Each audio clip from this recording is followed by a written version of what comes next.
Hello and a very warm welcome. I am Ruchi Sharma. The NFT market is going through a major meltdown. The floor prices of blue chip NFT collections have plummeted to as low as around 90%.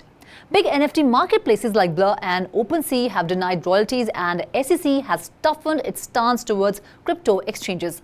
How will this impact the NFT market? To answer these questions and many more, we have a special guest with us, Mr. Yash Gawde, founder and CEO of Elite NFTs. Welcome to 3.0 TV, Yash. Hey, hi. Thanks for having me. Yash, the massive fall of Azuki Elementals has led to the downturn of the entire NFT market. The floor price of BYC NFTs as well as the creator royalties is at its 2-year low. How do you see the current NFT market situation, and when will the NFT market recover?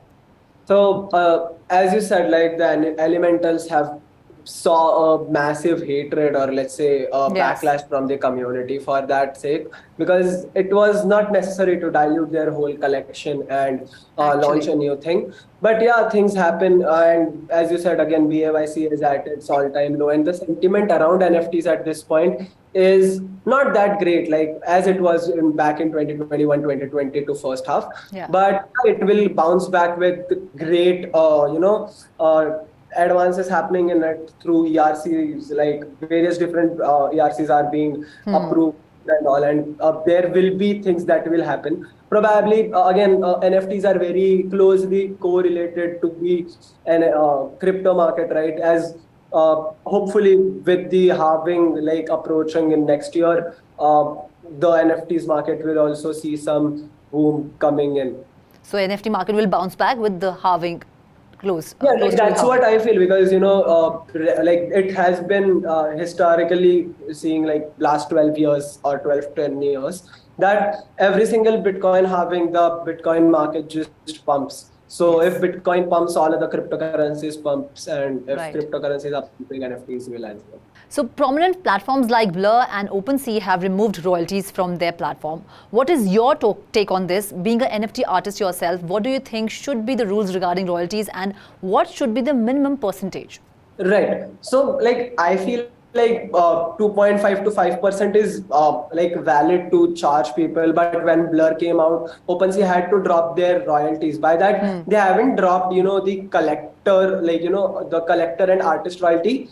By that, again, every time you make sale, even on Blur, BAYC collection gets their royalty. They have just slashed their, the platform fee that they charges. For OpenSea, it was around 2.5%. So they slashed that. And if you are like in full time into NFTs as an artist, I would really recommend, rather than using OpenSea ka smart contract or any other marketplace's smart contract, you should have your own smart contract. It's pretty easy to do it with various no-code tools to launch your own NFT smart contract and then mint NFTs through that itself.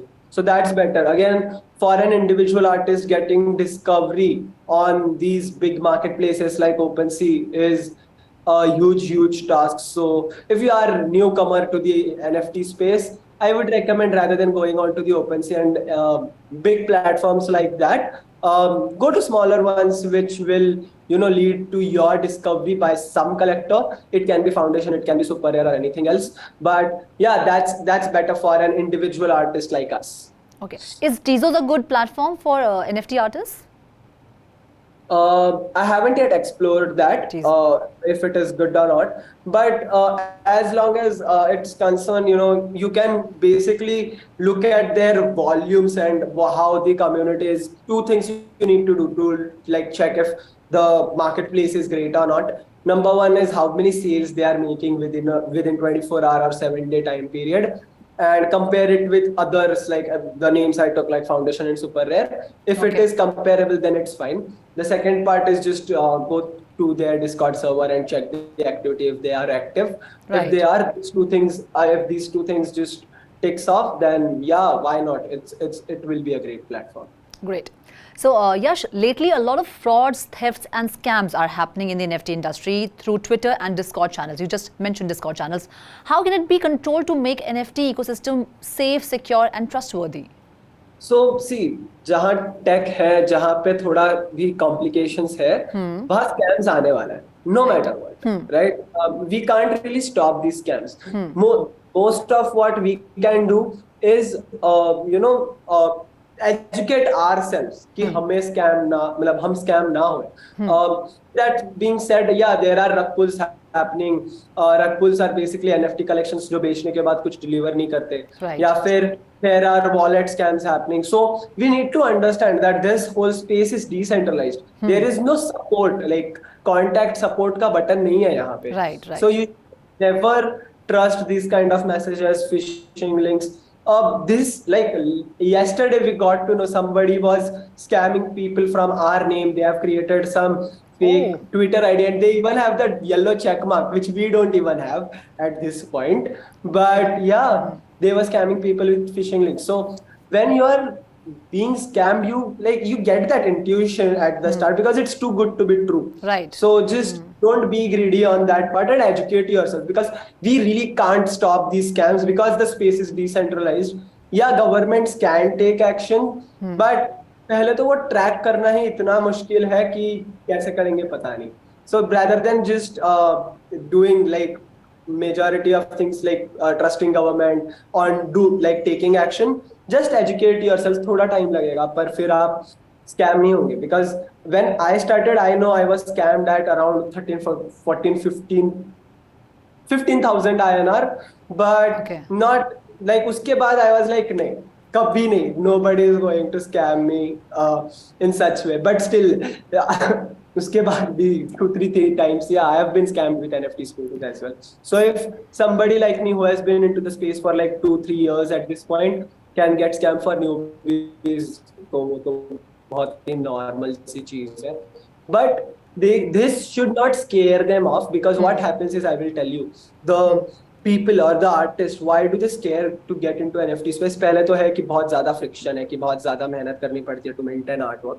But apart from that, even if they are willing to take that effort to maintain NFT, and if they get scammed at first their first transaction on blockchain is being scammed, they will be like नहीं करना भाई. So that's the reason these things are happening. Most of the common scam in NFT space is this Instagram DM they send that, okay, we love your art, we will purchase it for very absurd amount like 2 ETH, 3 ETH, which is like $3,000-4,000. And people are like, okay, yeah, sure, what do I need to do?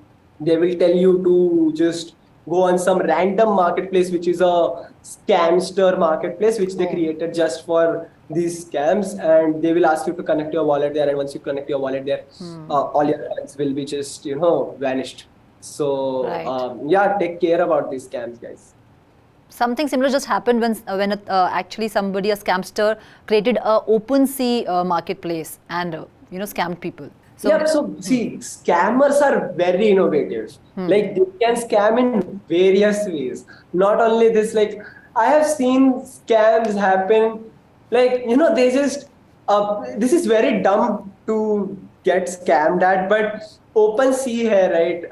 SEEA, they can create website on that domain, which is real clone of OpenSea, and you will trust it, and then it will be washed off. But the thing is, you need to be aware of all of this. You need to be educated, and before connecting your wallet or before signing any transaction or verifying anything on your MetaMask or any other wallet, just make sure you understand what this action will do. So Yash, Blend, Binance, Arcade, Gondi and many other platforms have started NFT lending service. NFT lending is trending. What is the reason for this shift, and what according to you is the future of NFT lending?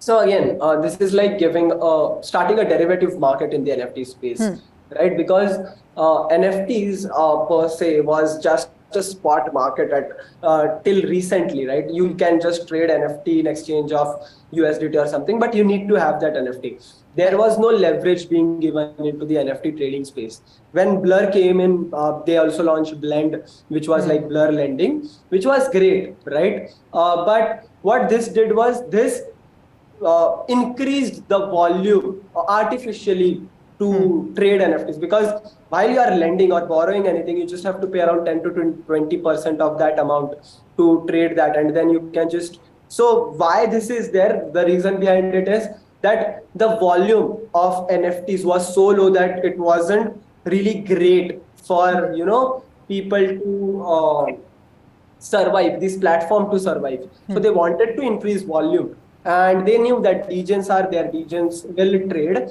So they were like, okay, we will bring derivative market into the NFT space. And they started lending NFTs, which is what the Blend basically does and all other lending platforms. But yeah, there is potential of, getting huge profits out of it. But at the same point, it's similar to the other derivatives market where you might lose everything that you put in. So the reason is to increase volumes. There might be few more like utilities of lending or borrowing an NFT, because let's say if I am a collector, I have a BAYC, there is event happening somewhere out in USA, right? I am in India, I am not gonna go there, but somebody from US who wants to attend that event, let's say for networking purpose, can just borrow my NFT for some X amount of period, pay me something for that, and he can attend that event. So that's better.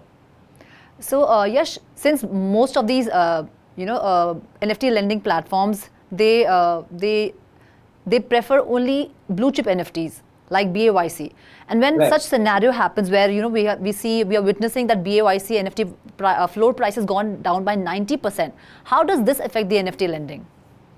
So see, again, NFT lending is desperate attempt of increasing volumes onto the markets, right? And the blue chips are the best place because it's a safe asset. We can say that, because of course it is not gold nahi hai wo, but NFTs ke terms mein that BAYC, CryptoPunks, Doodles are gold. These are blue chip NFTs, right? People trust them. They have delivered things. So it's risk बहुत कम है वो चीज में, rather than lending any NFTs, right? So that's the reason. And how it affects market, of course, it has.